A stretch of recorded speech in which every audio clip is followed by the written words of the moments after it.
Retired ఉద్యోగుల బకాయిల చెల్లింపులు గత 2 సంవత్సరాల నుండి ప్రభుత్వం పట్టించుకోకపోవడం వల్ల చాలా మంది ఉద్యోగులు కోర్టును ఆశ్రయించారని అధ్యక్షుడు ధర్మేంద్ర మీడియాకు మంగళవారం తెలిపారు. 2025 మార్చి వరకు రిటైర్డ్ అయిన వారికి రిటైర్మెంట్ బెనిఫిట్స్ చెల్లించకపోవడంతో ప్రభుత్వం చుట్టూ తిరిగి చివరకు కోర్టును ఆశ్రయించగా సోమవారం వారికి అట్టి డబ్బులు చెల్లించాలని హైకోర్టు తీర్పిచ్చిందని, ఇప్పటికైనా ప్రభుత్వం వెంటనే రిటైర్డ్ ఉద్యోగుల బకాయిలు చెల్లించాలని ముఖ్యమంత్రి రేవంత్ రెడ్డిని ఆయన అభ్యర్థించారు. ఏప్రిల్ 9 వరకు 2600 టోకెన్ నంబర్లకు చెల్లించాలని తీర్పివ్వటం ప్రజలకు న్యాయ వ్యవస్థ మీద నమ్మకం కలిగించడం హర్షణీయమని రిటైర్డ్ ఎంప్లాయీస్ అసోసియేషన్ కో-కన్వీనర్ దార్ల ధర్మేంద్ర, ఉమ్మడి జిల్లా ప్రధాన కార్యదర్శి కడారి భోగేశ్వర్, మహమ్మద్ అబ్దుల్ గఫర్, మేకిరి దామోదర్ మీడియాకు తెలిపారు. ఈ డబ్బులు సర్వీస్ రూల్స్ ప్రకారం ప్రభుత్వ ఉద్యోగి రిటైర్ అయిన రోజున చెల్లించాలి. హైకోర్టు తీర్పు ప్రకారం ఏకమొత్తం చెల్లించాలని లేదా ప్రత్యేక గ్రీన్ ఛానల్ ద్వారా చెల్లించి రిటైర్ ఉద్యోగుల ప్రాణాలు కాపాడాలని వారు కోరారు. ఈ సమావేశంలో అబ్దుల్ గఫర్, మేకిరి దామోదర్ తదితరులు పాల్గొన్నారు. ధర్మేంద్ర, నేను ప్రభుత్వ జూనియర్ కళాశాల నుండి 2024 సెప్టెంబర్లో రిటైర్ అయ్యాను. ఎన్నో ఆశలతోని రిటైర్ అయితే దాదాపుగా ఈ ప్రభుత్వం యొక్క చేష్టల వల్ల బాధాకరమైనటువంటి జీవితం గడపాల్సిన అవసరం వస్తుంది. ఎందుకంటే రిటైర్ అయినాక డబ్బులు వస్తాయి, వాటితో ఎన్నో ఉపయోగించుకొని బాగుండొచ్చు, సంతోషంగా ఉండొచ్చు అనుకుంటే ప్రభుత్వం పెడదారిన పెట్టింది, పెడచెవిన పెట్టి మా డబ్బులన్నీ రాకుండా చేసింది. మేము దాచుకున్న డబ్బులు, అదేవిధంగా ప్రతి ఉద్యోగి కూడా రిటైర్మెంట్ ఎంతో ఆశతో అయిండు. అయినటువంటి మార్చి 2024 నుంచి రిటైర్ అయిన ఉద్యోగ ఉపాధ్యాయులు అందరూ కూడా ఈరోజు చాలా బాధను అనుభవిస్తున్నారు. కాబట్టి ఈ పైసలు ఇవ్వలేరనే సందర్భంలో అక్టోబర్ 1 నాడు రిటైర్డ్ ఎంప్లాయీస్ అసోసియేషన్ ఏర్పడి ఉద్యమాలు చేపట్టినాం. ఎందరో వినతి పత్రాలు ఎమ్మెల్యేలు అందరికీ అప్పచెప్పినాం. అయినా కూడా ప్రభుత్వం పెడచెవిన పెట్టడం, అదేవిధంగా ఈ బాధను భరించలేక దాదాపు 86 మంది, అంటే అక్టోబర్ నుంచి మేము లెక్కించినప్పటి నుంచే 86 మంది, కానీ ముందుగా మార్చి 2024 నుంచి లెక్కించినట్టయితే ఇంకా దాదాపు 150-200 మంది వారి పదవీ విరమణ ప్రయోజనాలు అందకుండానే చనిపోవడం జరిగింది. అయినా కూడా ఈ ప్రయత్నాలు చేసుకుంటూ కూడా కొంతమంది మిత్రులందరూ కూడా ఈ ప్రయత్నంతో పాటుగా కోర్టును కూడా ఆశ్రయించడం జరిగింది. ఈ కోర్టును ఆశ్రయించినా కూడా కోర్టు దగ్గర 1 ఇయర్ కాంచి కూడా ప్రభుత్వానికి వెసులుబాటు ఇచ్చినా కూడా కోర్టు ఆర్డర్ కూడా ధిక్కరించి పోవడం వల్ల లాస్ట్కు చివరి ప్రయత్నంగా ఈ సందీప్ కుమార్ సుల్తానియా ఫైనాన్స్ సెక్రటరీ ఏమవుతుంది, ఈ కోర్టు ఏం చేస్తున్నటువంటి ఒక పెడచెవిన పెట్టడం వల్ల గౌరవ జడ్జి గారు కంపల్సరీ నిన్న తప్పనిసరిగా చీఫ్ సెక్రటరీ ఫైనాన్స్ గారు తప్పనిసరిగా హాజరు కావాలని ముట్టికాయలు వేయడం జరిగింది. వేసి ఆ విధంగా మీరు ఈ విధంగా డబ్బులు కనుక చెల్లించకపోతే మీరు ప్రతిరోజు కూడా ఈ కోర్టులోనే ఉండాల్సి వస్తుందనేటువంటి ఒక ఆదేశం ఇవ్వడం, అది ప్రభుత్వానికి కూడా చాలా చెడ్డ పేరు తెచ్చే విధంగా ఉన్నది. ఇప్పటికైనా ప్రభుత్వం మేల్కొని కోర్టుకు పోయిన వాళ్ళే కాకుండా కోర్టుకు పోయిన వారందరికీ కూడా వరుస క్రమంలో అందరికీ పదవీ విరమణ ప్రయోజనాలు చెల్లించాలని నేను రిటైర్డ్ ఎంప్లాయీస్ అసోసియేషన్ రాష్ట్ర కో కన్వీనర్గా ప్రభుత్వానికి విజ్ఞప్తి చేస్తున్నాను. అదేవిధంగా విరమణ చెందినటువంటి సభ్యులందరూ కూడా ఆత్మనిర్భరంతో ఉండి తప్పనిసరిగా వస్తాయనేటువంటి ఎలాంటి బెంగ పెట్టుకోకుండా ఉండాలని దీని ఈ వేదికగా ఈ మీడియా ద్వారా తెలియజేస్తూ, రేవంత్ రెడ్డి ముఖ్యమంత్రి గారికి కూడా నేను ఒక సంతోషంగా ఈ డబ్బులను ఇప్పించి వాళ్ళందరినీ కూడా మొత్తం పదవి విరమణ ప్రయోజనాలు అన్నీ రిటైర్ అయిన వ్యక్తులందరికీ ఒక వరుస క్రమంలో చెల్లించాలని కోరుకుంటూ ధన్యవాదాలు తెలుపుతున్నాను. Thank you. పేరు Kadari Bhogeshwar, retired employees association బకాయిల సాధన కమిటీని నేను ఉమ్మడి వరంగల్ జిల్లా ప్రధాన కార్యదర్శిగా పనిచేస్తాను. ఈరోజు నిన్న హైకోర్టు ఇచ్చిన తీర్పు, హైకోర్టు జడ్జి ఇచ్చిన తీర్పులో కూడా ప్రభుత్వానికి ఇది ఒక శంప పెట్టింది. ప్రజాపాలన పేరు మీద ప్రభుత్వం ఒక జడ్జి గారు, ఒక ఫైనాన్స్ సెక్రటరీ, ఒక ఐఏఎస్ ఆఫీసర్ని వచ్చి రాత్రి వరకు కూడా నేను ఉండాలితా, మీరు తప్పనిసరి హాజరు కమ్మని చెప్పి ఆదేశించడం, ఎన్నిసార్లు మీరు వాయిదాలు వేసుకుంటూ పోతున్నారు, అసలు కోర్టులకు విలువ లేదని చెప్పి ఒక కోర్టుకు సంబంధించిన ఒక న్యాయపరమైన తీర్పును దాన్ని, ఎందుకంటే భవిష్యత్తు లోపల ఎవరు కూడా ఉల్లంఘించకుండా ఇది ఒక తీర్పు ఇవ్వడం అయితే హర్షం వ్యక్తం చేస్తున్నాం.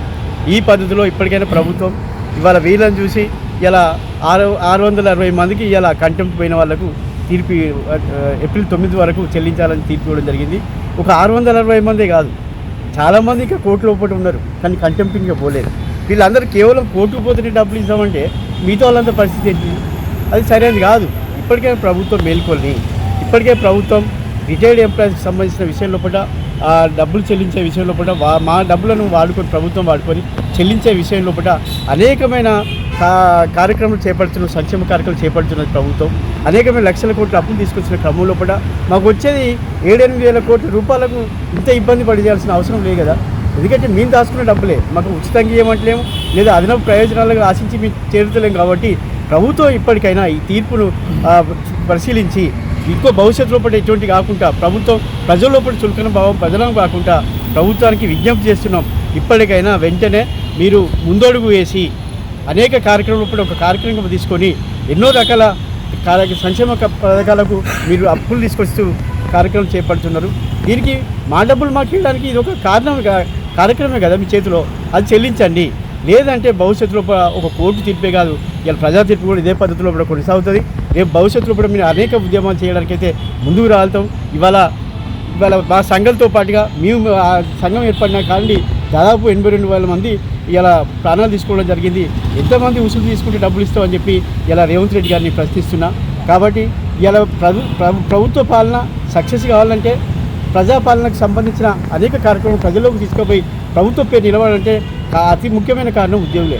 అటువంటి ఉద్యోగులు ప్రభుత్వానికి ప్రజల మధ్య వారదే ఉన్న ఉద్యోగులను ఇంత హింసతో చేయాల్సిన అవసరం లేదు. డబ్బులు మీరు ఇయ్యక తప్పది, ఇస్తారు, కానీ ఎప్పటి వరకు వెళ్తుంది? ఇలా ప్రాణాలు పోయేంత వరకు ఇవ్వకుంటారా? కానీ సంవత్సరాల కొద్దీ ఆపుకొని ఇవ్వగలుగుతారా? ఇవాళ మీరే చెప్తున్నారు ఇవాళ నాకే డబ్బులు లేవు. ఇవాళ నేను గత ప్రభుత్వం చేసిన అప్పులోనే ఇవాళ ఎత్తులు కట్టడానికి దాదాపు నెలకు 5,000 కోట్లు పడుతున్నాం అంటూ మళ్ళీ మేము ఉద్యోగంలో ఉండి మేము దాచుకున్న డబ్బుల్లో కూడా ఇప్పుడు డబ్బులు లేకుండా హాస్పిటల్ ఖర్చులు పెట్టే పరిస్థితులు లేకుండా ఇవాళ అనేకమైన అప్పులు తీసుకొచ్చినాం. మళ్ళీ మా మీద ఎవరు కడతారు?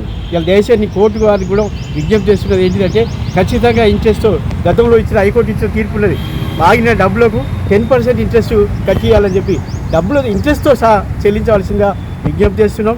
ఇప్పటికైనా ప్రభుత్వం దిగి రావాల్సిన అవసరం ఉన్నది. ఎందుకంటే ఇవాళ అన్ని పార్టీలు, ఎమ్మెల్యేలు అందరూ కూడా ఇలా రిటైర్డ్ ఉద్యోగుల పక్షాన్ని నిలబడి అందరికి వాళ్ళు చెల్లించాలని చెప్పి డిమాండ్ చేస్తున్న క్రమం లోపల ఇది రాష్ట్ర వ్యాప్తంగా ఇవాళ దేశంలో కూడా అన్ని ప్రాంతాలకు విస్తరించిన కార్యక్రమంలో భాగంగా ఉంది. కాబట్టి ప్రభుత్వం ఇప్పటికైనా కళ్ళు తెరిచి రిటైర్డ్ ఉద్యోగుల పక్షాన్ని నిలబడి వాళ్ళ డబ్బులు వాళ్ళు చెల్లించాల్సిందిగా మరొకసారి రిటైర్డ్ ఎంప్లాయీస్ అసోసియేషన్ బకాయిల సాధన కమిటీ తరఫున ప్రభుత్వానికి విజ్ఞప్తి చేస్తున్నాం. నమస్కారం, నా పేరు ఎండి అబ్దుల్ గఫార్, రిటైర్డ్ బకాయిల సాధన సమితి బాధ్యులం. ఈరోజు హైకోర్టు ద్వారా ఇచ్చినటువంటి తీర్పును స్వాగతిస్తూ మరి ప్రతి ఒక్కరు కూడా కోర్టు వెళ్ళాలంటే ఇబ్బందులు కలుగుతాయి. కాబట్టి మిత్రులు బాధ్యులు తెలియజేసినట్లుగా 2024 మార్చి నుండి రిటైర్ అయినటువంటి ఉద్యోగులు దాచుకునేటువంటి సొమ్మును ప్రభుత్వం అనేక కార్యక్రమాలకు బదలాయించి అనేక వేధింపులకు గురి చేస్తున్నందున అందరూ మానసిక క్షోభకు గురై చనిపోయినారు. వారందరికీ సంతాపాన్ని తెలియజేస్తూ హైకోర్టు ఇచ్చినటువంటి తీర్పును స్వాగతిస్తూ మళ్ళీ బట్టి విక్రమార్క గారు కూడా 700 కోట్లు కాకుండా 1000 కోట్లు అన్నారు. నెలకు 1,500 కోట్లు రిటైర్డ్ ఉద్యోగులకే కేటాయించినట్లయితే 5-6 నెలల లోపల అందరి బకాయిలను తీర్చిన వారు అవుతారు. మేనిఫెస్టో లోపల లేని కార్యక్రమాలను కూడా మీరు అమలు చేస్తున్నారు. కాబట్టి దయచేసి మా మనోవేదనను అర్థం చేసుకొని మీ ద్వారా ప్రభుత్వం సానుకూలంగా స్పందించి రిటైర్డ్ అయినటువంటి ఉద్యోగులందరి వరుస క్రమం లోపల కోర్టు పోయినా పోకపోయినా అందరికీ చెల్లించి వాళ్ళ యొక్క జీవితాలను కాపాడవలసినటువంటి కనీస తండ్రి లాంటి ప్రభుత్వం బాధ్యత ఉంది. కాబట్టి దాన్ని నిలబెట్టుకోవాలని మరియు రాజ్యాంగం లోపల పొందుపరిచినట్లుగా తీవ్రంగా అన్యాయం జరిగినట్లయితే కోర్టు వెళితే న్యాయం జరుగుతుందని రాజ్యాంగ పరిహారపు హక్కును నిలబెట్టే విధంగా ఈరోజు హైకోర్టు తీర్పు ఇవ్వడం చాలా హర్షదాయకం. దాన్ని నిలబెట్టుకోవాల్సినటువంటి బాధ్యత ప్రభుత్వం పైన ఉన్నదని మీ ద్వారా ముఖ్యమంత్రి గారిని తెలియజేస్తూ అందరి బకాయిలను చెల్లించి రిటైర్డ్ అయినటువంటి ఉద్యోగ ఉపాధ్యాయుల అందరినీ ఆదుకోవాల్సిందిగా కోరుతున్నాము. Thank you. ఉద్యోగులపై ఈరోజు నిన్న హైకోర్టు ఇచ్చిన తీర్పు స్వాగతనీయం, హర్షణీయం, మానవీయం. 30-40 సంవత్సరాలు సర్వీస్ చేసి ఇలాంటి వారు దాచుకున్న సొమ్మును కూడా పొందలేని దీన స్థితిలో మరణం పొందిన వారి ఆత్మ గౌరవాన్ని చాటింది మానవీయ కోణంలో హైకోర్టు తీర్పు. అదే సమయంలో దయచేసి ఇది కోర్టుకు వెళ్ళిన వారే కాకుండా హైకోర్టు దీన్ని ఒక సుమోటోగా కేసు భావించి ఇది అందరు రిటైర్డ్ ఉద్యోగుల సమస్యగా గుర్తించి వెంటనే ప్రభుత్వం అటు కోర్టు